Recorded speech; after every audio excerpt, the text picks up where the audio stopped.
બહેનું હોય ને બહેનું એની એ છે ને બુદ્ધિશાળી બહુ હોય. એ અમુક નેતાને ઓળખી જાય. એને ખબર હોય કે આ વડાપ્રધાન આવ્યા તો એ ખાલી ફાંકા જ મારવાના. ગૃહમંત્રી હોય તો એ ખાલી ફાંકા જ મારવાના. ધારાસભ્ય હોય તો એ ખાલી ફાંકા જ મારવાના. એમાં ખાસ કરીને ભાજપના હોય એટલે 100% બહેનું નક્કી કરી લે કે આ ખાલી ફાંકા જ મારવાના. એની વાતો કઈ છે નહીં લેવાનું.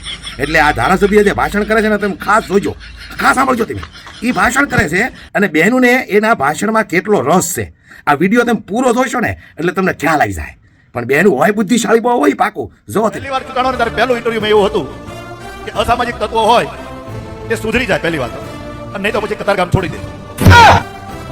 અને તમારી ખાતરી માટે કે 8 વર્ષમાં કોઈ ગેંગ રહેવા દીધી નથી, અને હજી કોઈ હોય તો બતાવજો મને. નકર અલગ અલગ નામથી ઘણી ગેંગો હતી અને એના છત્રછાયામાં અસામાજિક તત્વો બેન દીકરીઓ માટે છેડતી કરતા હતા. ગમે ત્યાં બેઠા બેઠા કરતા હતા. આ લોકોને વીણી વીણીને હજી વીણવાનું ચાલુ. કોઈ પણ એક સ્કૂલ હોય ક્યાંયથી જો અમને સમાચાર મળે, મારી સુધી વાત પહોંચી જાય તો હું એમ કહું કોઈ પણ સમાજની દીકરી હોય એની સુરક્ષાની જવાબદારી મારી એકલાની છે. જાઓ અને એ ગેરંટી કે સામે ગમે એવો સમાજ હોય, ગમે એવો મુશાળો હોય, એને 24 કલાકમાં જાહેર કરવાની જવાબદારી આપણી મારી. બીજી વાર તમને એમ થાય કે આને આપણે ન પહોંચી શકીએ, આ તો આ ફલાણા સમાજના આને પોલીસ હારે બહુ ઓળખાય અથવા તો આને ધારાસભ્ય હારે ઓળખાય, કોઈને છોડીશ નહીં. મારી હારે બેઠેલો માણસ છે, મારી ગાડી ફરતો છે તો હું છોડીશ નહીં એની ગેરંટી. ખાલી સાદી અરજી એફઆર તમારા નામની, તમારે ત્યાં ફળાવવાની નહીં, એમાં આપણે તરફ કાયદો કુદાવી દઈશું વગર એફઆર શિક્ષા આ દીકરીઓ બાબતમાં.